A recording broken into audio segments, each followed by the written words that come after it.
ठीक है। अब 11th क्वेश्चन देखते हैं, 11th क्वेश्चन को कैसे सॉल्व करेंगे। इसमें ना A1 एक ऑक्टागन है जो एक सर्कल के अंदर इंस्क्राइब्ड है जिसका रेडियस 2 है। एक ऑक्टागन है जिसके वर्टिसेस हैं A1 A2 till up to A8, जो कि एक रेगुलर ऑक्टागन, जो कि एक सर्कल के अंदर इंस्क्राइब्ड है। एक P उसके ऊपर पॉइंट है। जैसे हमने बनाया, एक सर्कल बना लिया, एक सर्कल बना लिया। ठीक है। एक ऑक्टागन का एक वर्टेक्स मान लिया A1, दूसरा मान लिया A2, A1 से स्टार्ट है, हाँ ठीक है, A3। ऐसे कुछ 8 वर्टेक्स है। A4 मेरे को नहीं पता ये कहाँ पे आ रहे हैं, बट ऐसे A5, A6, A7, A8, ऐसे कुछ कुछ भी हो। अभी ऐसे ही बना लेते हैं। टोटल 8 वर्टेक्स है। ठीक है। ये A1 है। P पॉइंट इस सर्कल के ऊपर लाई कर रहा है। Let this point be P। ठीक है। A1 को मैं फिक्स मान रहा हूँ 2,0 पे। ठीक है। अच्छा, अब A2 के कोऑर्डिनेट बता, A1 के A2 के कोऑर्डिनेट बता सकते हैं चित्रा, ये अतुल्य।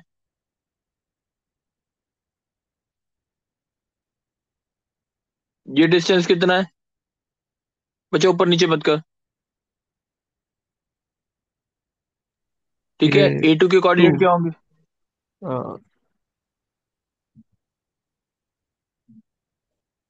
अगर डिस्टेंस कितना है, O A2 का डिस्टेंस कितना है?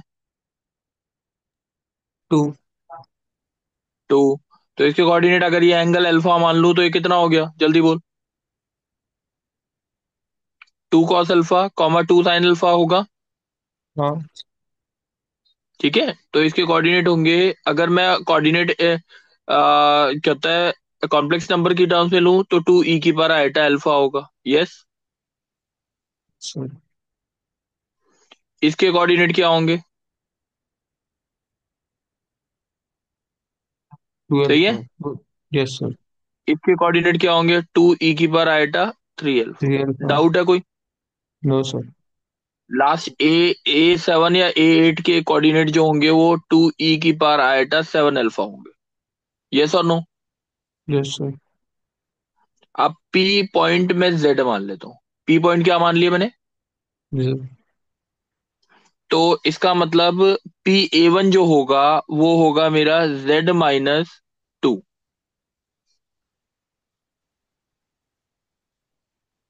यस और नो? Yes sir. और दूसरा कोऑर्डिनेट क्या होगा? Z-2e⁻∗। अल्फा। तीसरा क्या होगा? Z-2e⁻∗। बराबर to alpha. Z-2e⁻⁷ this is right और रॉन्ग? यस सर ठीक है। अच्छा, अब इस चीज की मिनिमम या मैक्सिमम वैल्यू निकालनी है ना? Yes sir.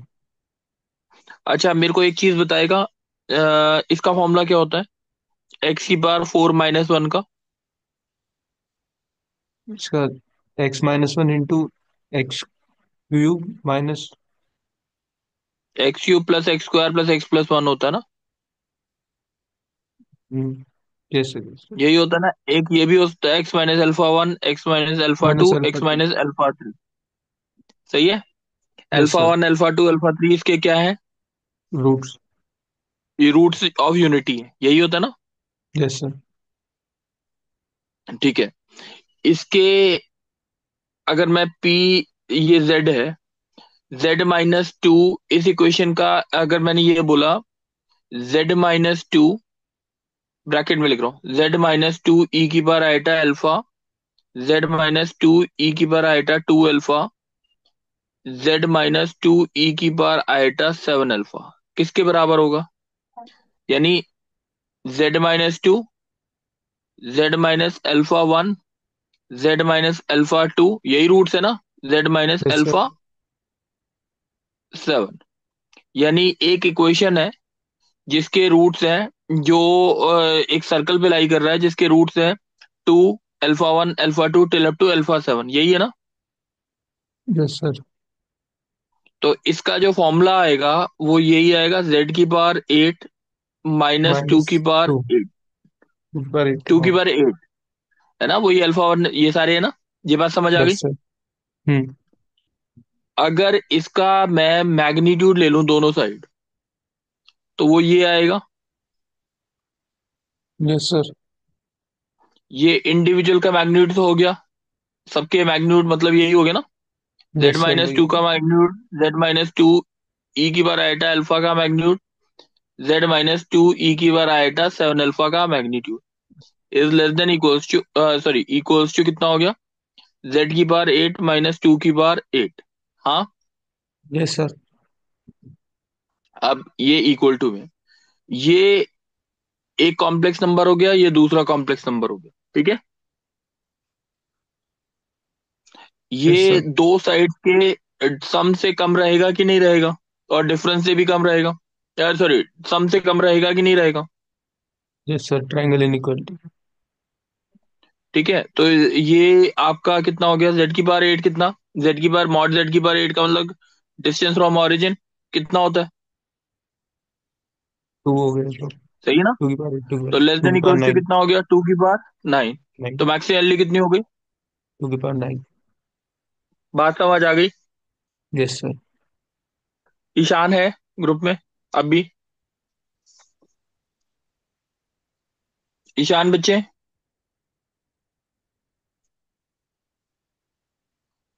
चलो, चित्राक्ष समझ आया? Yes sir. कोई दिक्कत तो नहीं है ना इसमें? No sir. चलो, अब दूसरा वाला क्वेश्चन देखते हैं। एक बारी दिव्यांश है।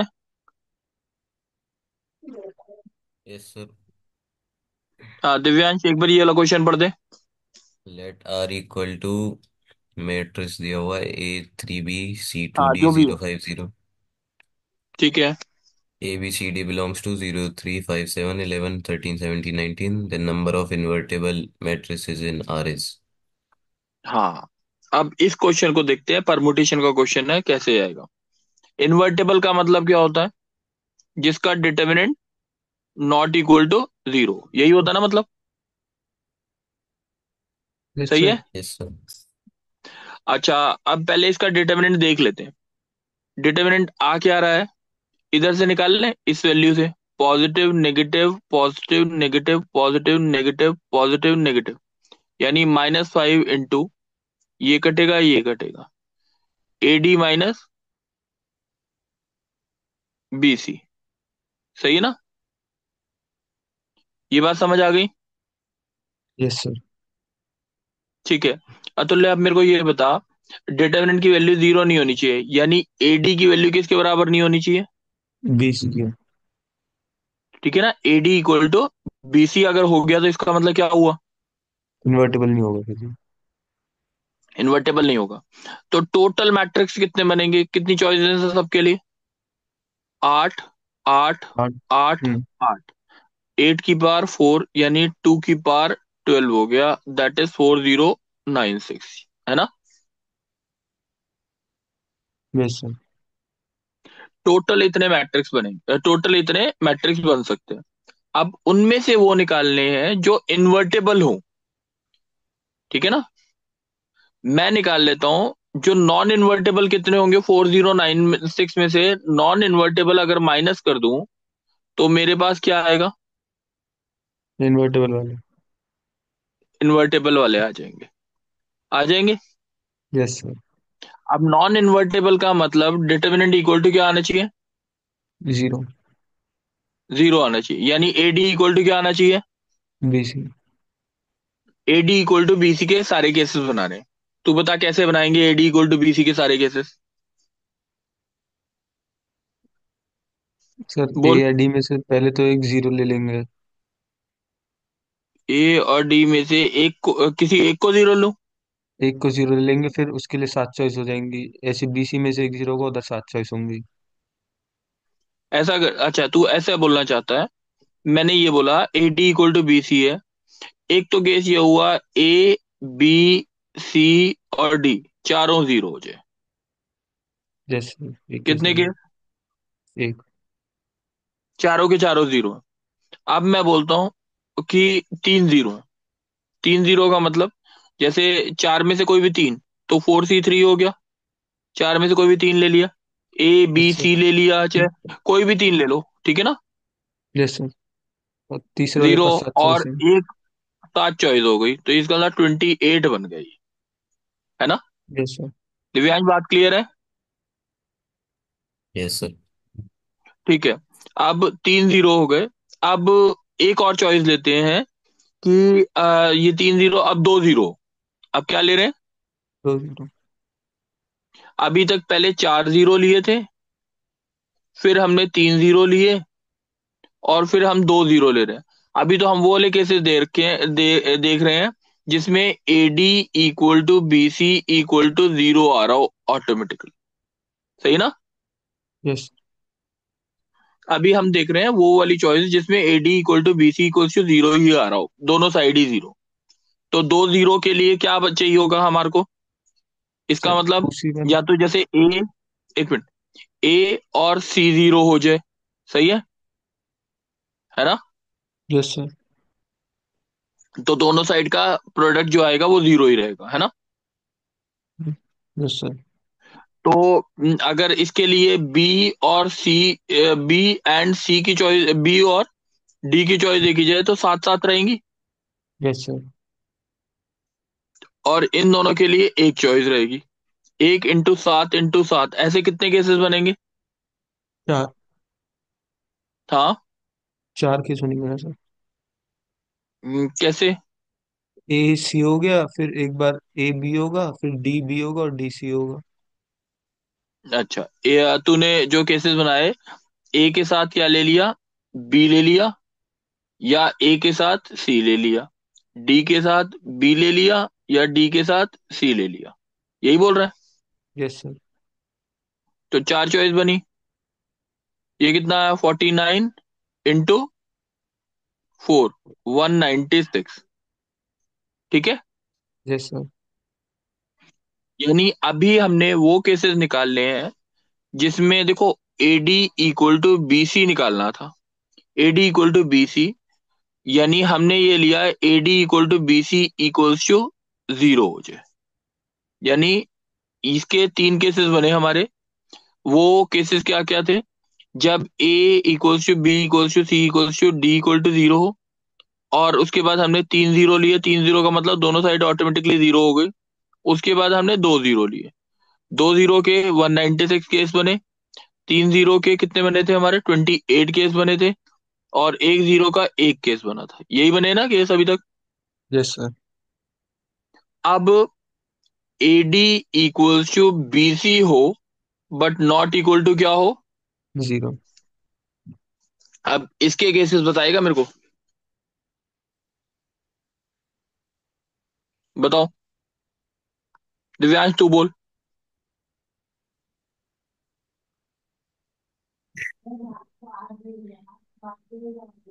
सर अगर हम बोल। ए ए को फिक्स कर देंगे कोई एक नंबर, तो डी ए के को पास। कोई एक मिनट रुक जा। ए को कोई एक फिक्स नंबर कर देते हैं, जीरो फिक्स कर सकता हूँ। सर जीरो तो हो गया ना हमारा। सात हाँ, चॉइस होंगी ना जीरो उसके खत्म। पास। यानी 1 2 3 4 5 6 7 में से कोई एक नंबर ले लो। तो एक ही आप बोल रहे हो सात चॉइस। चलो। अब सर तो डी के पास हमारी छह चॉइस, डी के पास भी सात चॉइस होंगी अगर हम डी के इक्वल नहीं ले पास रहे। भी अगर पहले बिना इक्वल। इक्वल वाला कर लेते हैं, दोनों इक्वल नहीं है। अच्छा, डी बिना इक्वल के लिए कर लेते हैं। चलो, ए तो और डी के लिए आपने, छह चॉइस डी हो के लिए भी जाएंगी। छह चॉइस होगी। ठीक है। तो बी बी और सी के लिए टू और वन चॉइस बचेंगी ना। बी को ए के या डी के इक्वल होना पड़ेगा, तो दो चॉइस, और सी के लिए फिर एक ही चॉइस बचेगी। बी के लिए दो चॉइस हो गई और सी के लिए एक चॉइस हो गई। हाँ ठीक है, ये भी बात ठीक है। 7 इंटू 6 इंटू 2, 42 84 बने केसेस जब ए पर इज इक्वल नॉट नहीं है। Equal to D. हाँ, इक्वल नहीं है। अच्छा ठीक है, आगे। अगर इक्वल होगा तो एक एक चॉइस होगी फिर। 7 इंटू 1 इंटू 1 इंटू 1। अगर इक्वल होंगे, ए और डी इक्वल है, 7 ए के लिए 7 चॉइस, ठीक है।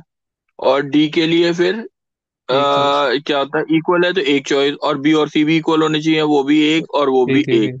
तो ये हो गया 84 + 7, कितना हो गया, 4 7 11, 91। 8 7 91। ये 91 के अलावा और कोई होगा? और तो नहीं लग रहा सर। हम्म, चारों इक्वल तो हो ही गया ना, इसी में आ गए सारे। हाँ, चारों इक्वल तो उसमें आ गए। आ गए, ठीक है। अब यानी ये सारे केसेस काउंट कर लो, ठीक है। तो 4096 में से कौन कौन से केसेस माइनस हो गए? 1 माइनस हुआ, 28 28। माइनस हुआ, one one ninety ninety six six minus हुआ, एट्टी और फोर 91 माइनस हुआ। एट्टी तो फोर ये केस जो अच्छा टोटल हाँ। बनेंगे, ये जो टोटल केसेस बनेंगे, that will be the total number of cases जिसमें क्या हो आपका। Invertible not equal to zero. ठीक है, अच्छा, चल ठीक है। अगर मैं इसी क्वेश्चन को थोड़ा सा, मैं ये पूछना चाहता हूँ, तूने ए और डी को साथ साथ चॉइसेस क्यों नहीं ली? सर वो दोनों एक साथ साथ। तूने A D equals to B C equals to not equal to zero बोला है, A D equals to B C is not equal to zero बोला। मैंने बोला ए की भी साथ चॉइस और डी की भी साथ चॉइस। अब बोल, ये वाला केस क्यों नहीं लिया तूने, साथ साथ चॉइस करके क्यों नहीं किया?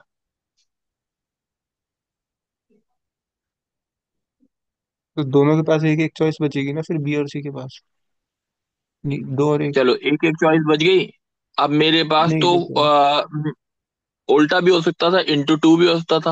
हाँ टू। 98 केसेस बनने चाहिए थे फिर। अब 98 केसेस में से वो 7 केसेस क्यों माइनस किए वो बता।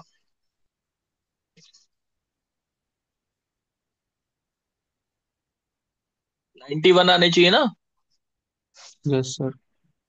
क्यों नहीं आ रहा, अब ये भी बता, इससे भी क्यों आंसर क्यों नहीं आया इससे?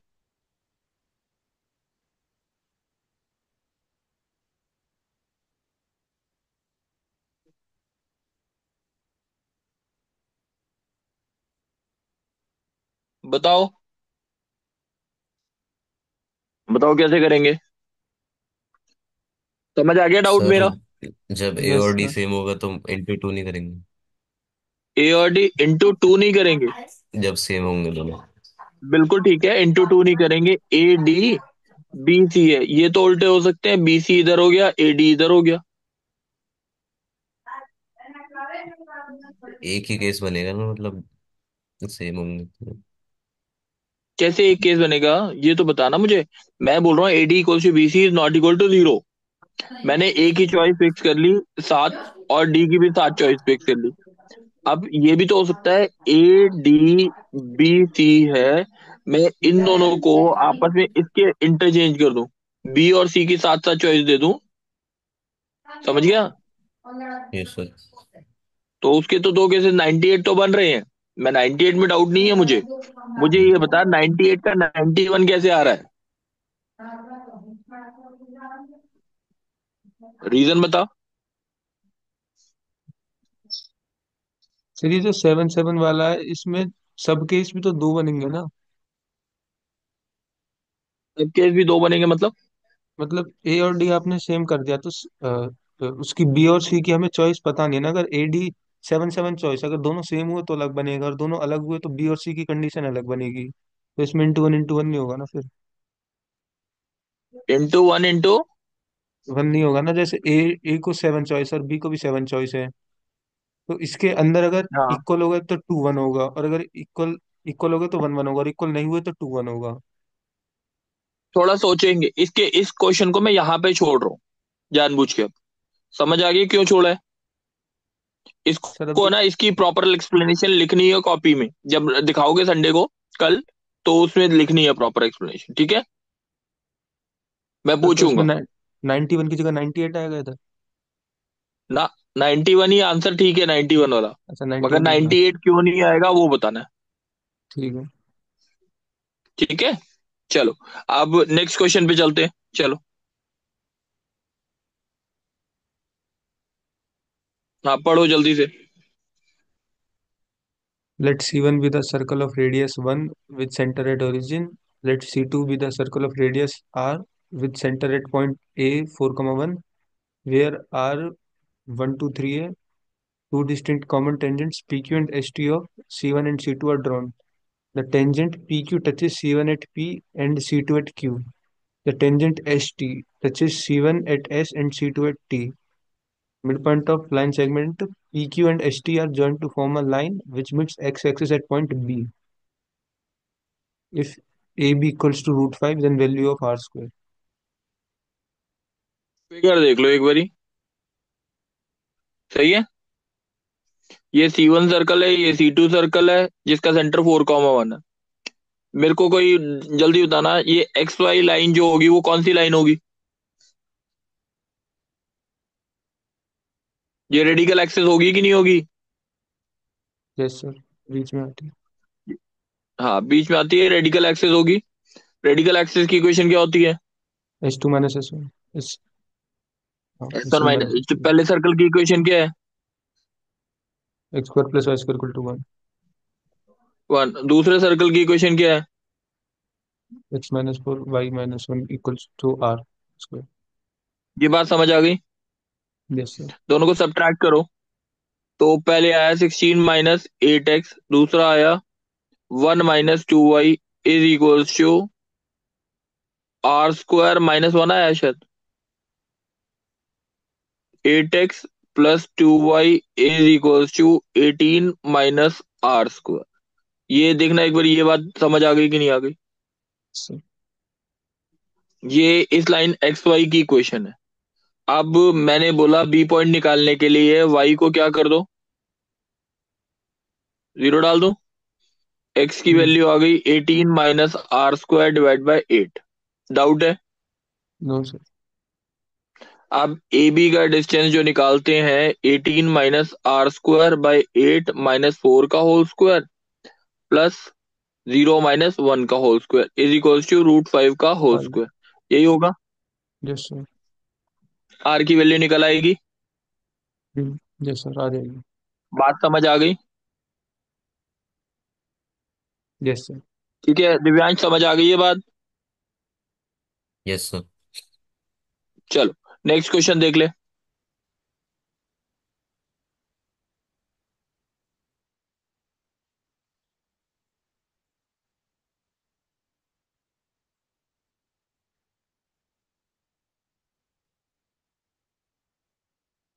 हाँ, क्वेश्चन पढ़ो एक बार जल्दी से। Consider an obtuse angle triangle ABC in which difference between largest and smallest angle is pi/2 and whose sides hmm. are in arithmetic progression. Suppose hmm. that vertices of triangle lie on a circle of radius 1. Let A be the area of ठीक है। triangle ABC, then value of 64A square. ठीक है, ये figure देखते जाओ।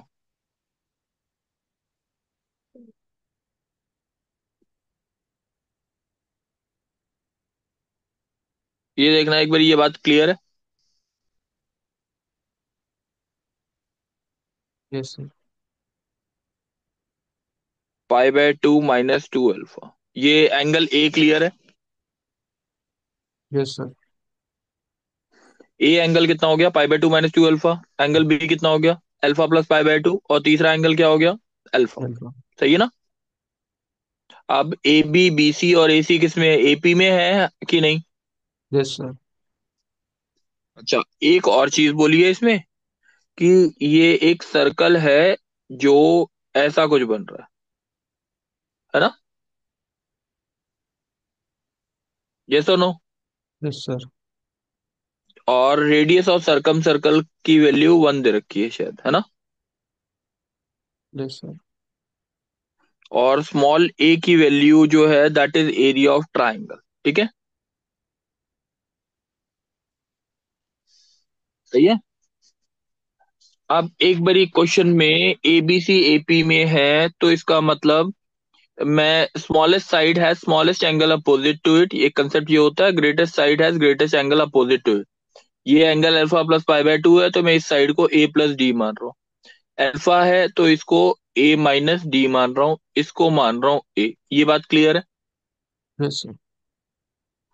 तो अब मैं बोलता हूँ A minus D upon sine alpha. ये तो ठीक है, sine formula. A upon sine pi by two minus two alpha कितना होता है, कॉस टू अल्फा। यही रहेगा। और A plus D upon sine pi by two plus alpha cos cos alpha alpha is equal to lambda two two. R होता है। To हाँ are हाँ। होता है ना, रेडियस और सर्कम सर्कल। टू आ गया, ठीक है। Yes sir. A minus D कितना हो गया, two sine alpha. A plus D कितना हो गया, जल्दी बोल। Two cos alpha. टू। और ए कितना हो गया, two cos two alpha. Two cos two alpha. अगर इन दोनों को ऐड कर दूं तो मेरे पास आ जाएगा, ए कितना आ एट जाएगा sine alpha sine plus, alpha plus cos alpha. और ए इधर से कितना आया। सही है। Yes sir. अब cos टू अल्फा का फॉर्मूला होता है cos square alpha minus one. Two cos square sine alpha one square. Sir. एक तो कट गया, cos alpha minus sine alpha equals to कितना हो गया, one. cos alpha minus sine alpha equals to one by two. इतनी बात समझ आ गई। Yes sir. अच्छा, अब मेरे को निकालना क्या है, पहले ये देख लेते हैं। निकालना क्या है, जल्दी बताओ। Area of triangle area. निकालना है। एरिया ऑफ ट्राइंगल का फॉर्मूला क्या होता है, हाफ बी सी साइन ए, ये होता है। सर। मैंने इसको टू आर से मल्टीप्लाई किया, टू आर से डिवाइड किया। क्यों मल्टीप्लाई डिवाइड किया, ये बता दो बस। आर की वैल्यू वन हो गई, और ए की वैल्यू क्या हो गई, ए की वैल्यू हो गई, ए माइनस डी की वैल्यू क्या है, एक लाइन की लेंथ है टू साइन अल्फा, एक लाइन की लेंथ है टू कॉस टू अल्फा, और एक लाइन की लेंथ है टू कॉस अल्फा। ये बात समझ आ गई बच्चे। Yes sir. ये आ गया two sine alpha cos two alpha. बच्चे एक बार देखना, two sine alpha cos alpha होता है sine two alpha, sine two alpha into cos two alpha. तो ये हो गया sine four alpha divide by two. शायद मेरे हिसाब से ये है ना। Yes sir. या यहीं पे रोक दो इसे। क्यों रोक दिया, इसका स्क्वायरिंग करना है एक बारी। One minus sine two alpha कितना आ गया, one one by by four. Four. Sine two alpha कितना हो गया, three by three four. By four. तो three by four into cos two alpha कितना, one minus three by four का whole square. ये हो गया एरिया ऑफ ट्राइंगल, है ना। Yes sir. और इसको किससे मल्टीप्लाई कर दिया, 64 और उसका होल स्क्वायर। और इसका होल स्क्वायर, जो भी आंसर आ जाए, है ना। Yes sir. चलो एक बार ही नीचे कर लेना। ये बात समझ आ गई दिव्यांश। Yes sir. चल एक बार नीचे कर लो क्वेश्चन, एक जो नीचे वाला क्वेश्चन है। सर ये इक्वल टू टू आर तो एसओटी का है ना, वो तो है नहीं सिलेबस में। हाँ, आया हुआ है ना पेपर में, हम्म। आया है ना। तो इस टाइप का क्वेश्चन बन सकता है, एरिया ऑफ ट्राइंगल का फॉर्मूला किसी और तरीके से लगा लियो, निकल सकता है बस, ठीक है। करना है सॉल्यूशन और ट्राइंगल, वो कोऑर्डिनेट ज्योमेट्री के साथ लिंक कर सकते हैं, कुछ भी लिंक कर सकते हैं, ठीक है, इसलिए कर लेना। क्वेश्चन सेम है शायद ये वाला, है ना। क्या रेडियस निकालना क्या है, निकालनी। इन रेडियस ऑफ किसका। एबीसी। एबीसी को। एक minute, consider an obtuse angle in which the difference between the largest, वो तो सेम हो गया। Suppose that the vertex of the triangle is, ठीक है, लाई ऑन अ सर्कल। निकालना कहाँ पे लिखा है, रेडियस निकालना है। ये रहा ना। इन रेडियस ऑफ ट्रायंगल। अच्छा सॉरी सॉरी, मैं नीचे नहीं देखा।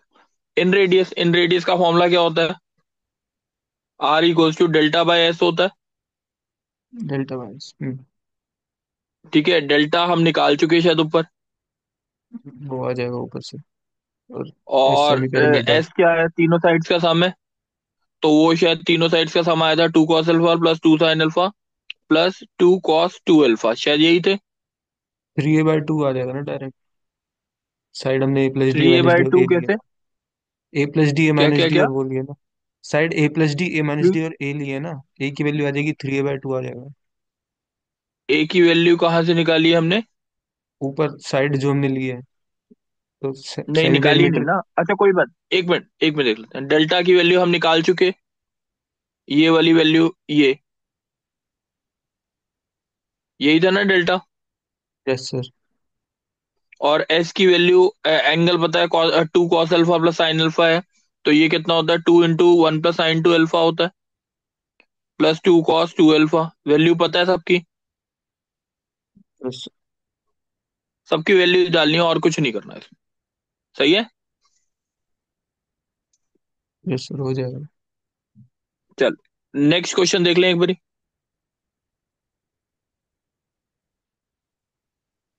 पढ़ लो एक बारी।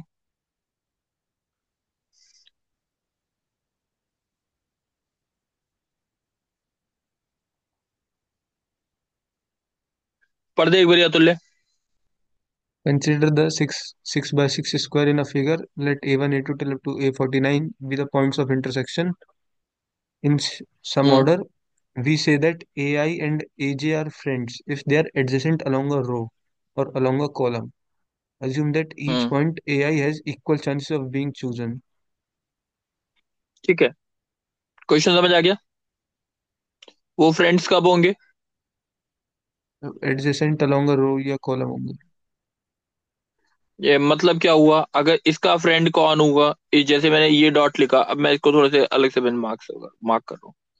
ये अगर इसका फ्रेंड कौन होगा, कॉर्नर, एक मिनट को, ये बोला मैंने, इसका फ्रेंड कौन होगा?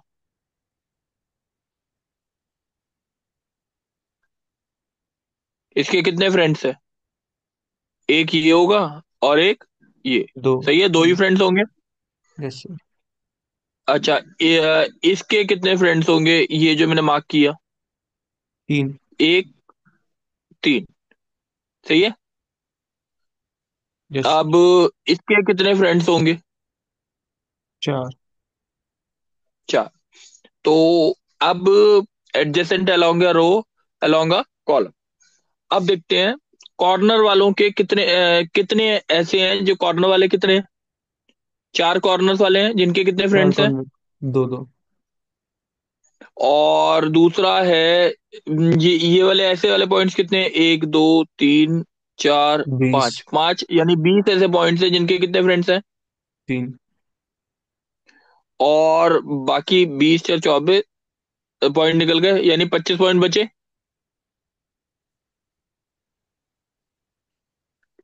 जिनके जिनके चार चार है, फ्रेंड्स हैं। Yes sir. यही हुआ ना? अब मेरे को निकालना क्या है, बोलो? क्वेश्चन पढ़ो आगे। Let Pi be the probability that a randomly chosen point has I many friends. 0, 1, 2, hmm. 3, 4. Let X be ठीक random है, variable such that for I 0, 1, 2, 3, 4 the probability X expectation या मीन निकालना है।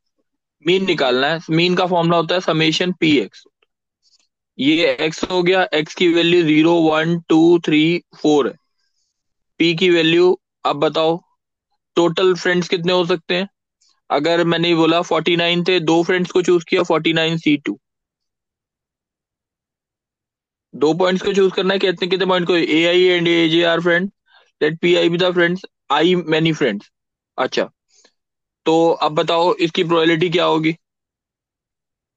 कि दो फ्रेंड्स की प्रोबेबिलिटी, तीन friends की प्रोबेबिलिटी। दो फ्रेंड्स की प्रोबेबिलिटी 4/49। 4/, टोटल कितने फ्रेंड्स हुए? 49 थे, 49 पॉइंट से इसकी प्रोबेबिलिटी जीरो होगी, वन फ्रेंड की भी जीरो होगी, टू की। 4/, चार पॉइंट ऐसे हैं, 4/49 पॉइंट्स है। तीन फ्रेंड की, तीन ट्वेंटी फ्रेंड बाई की फोर्टी नाइन 20/49। और चार फ्रेंड्स की कितनी होगी? 25/49। 25/49। मीन का फॉर्मूला निकालना है।